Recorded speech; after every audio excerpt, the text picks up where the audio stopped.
Hello, welcome back to doctor Shabina official channel. और आज हम बात करेंगे कि प्रेगनेंसी में 40 to 50% फीमेल को क्या फेस करना पड़ता है, कॉन्स्टिपेशन। अभी कॉन्स्टिपेशन की वजह जो होती है सबसे बड़ी ये होती है ग्रोइंग वूम, यानी जैसे जैसे उसके बच्चेदानी या यूट्रस की साइज़ बढ़ती है, पीछे रेक्टम के ऊपर इसका प्रेशर बढ़ता है और वहाँ से क्या होता है, उसका जो स्टूल पासिंग का जो प्रोसेस होता है वो कॉन्स्ट्रिक्ट हो जाता है, यानी वो स्लो डाउन हो जाता है। ठीक है। दूसरा मेन रीज़न ये होता है कि उसके अंदर जो प्रेगनेंसी हार्मोन यानी प्रोजेस्टेरोन हार्मोन्स वगैरह जो रहते हैं वो क्या असर करते हैं, वो जितना भी डाइजेस्टिव प्रोसेस रहता है आपके फूड का वो स्लो डाउन कर देता है। उसकी वजह से क्या होता है, फूड जो होता है वो कॉन्स्ट्रिक्ट हो जाता है, यानी वो स्लो डाउन होकर वो कॉन्स्टिपेशन की कंप्लेन फीमेल को फेस करनी पड़ती है। ठीक है। तीसरी वजह ये होती है कि आपने जो भी सप्लीमेंट लेते हैं यानी कैल्शियम एंड आयरन की टैबलेट्स जो होती है वो क्या करते हैं, इस चीज़ का ट्रिगर फैक्टर होते हैं, यानी इस चीज़ को और बढ़ा देते हैं। ठीक है, यहाँ तक क्लियर। अब सेकेंड पॉइंट ये है कि आप ये कॉन्स्टिपेशन को कैसे सही करोगे।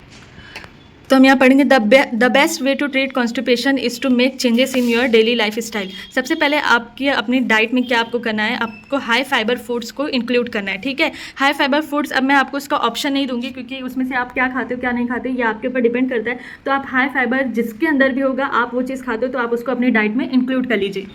इसके अलावा आपको ड्रिंक प्लेंटी ऑफ फ्लूइड्स, यानी आपको अच्छा खासा पानी अपनी डाइट में इंक्लूड करना है या पानी वाली चीज़ें खाना है जिसके अंदर ज़्यादा से ज़्यादा कुछ फ्रूट्स होते हैं, कुछ वेजिटेबल्स होते हैं, तो आपको वो सारी चीज़ें इंक्लूड करना है, लाइक ककड़ी, वाटरमेलन।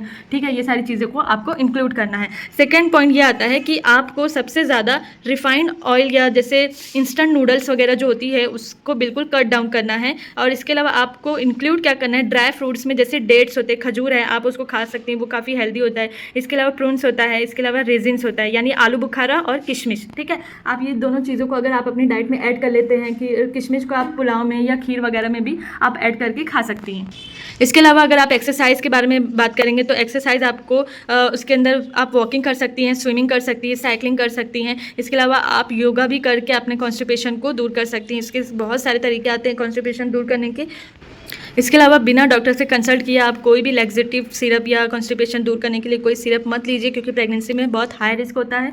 इसके अलावा कुछ होममेड त्रिफला या फिर इसके अलावा कुछ कैस्टर ऑयल वगैरह लोग बना के खाते पीते हैं ताकि कॉन्स्टिपेशन दूर हो जाए, लेकिन ये सारी चीज़ें प्रेगनेंसी में सूटेबल नहीं होती है रिसर्च के हिसाब से, तो प्लीज़ इन सारी चीज़ों को मत यूज़ करिए।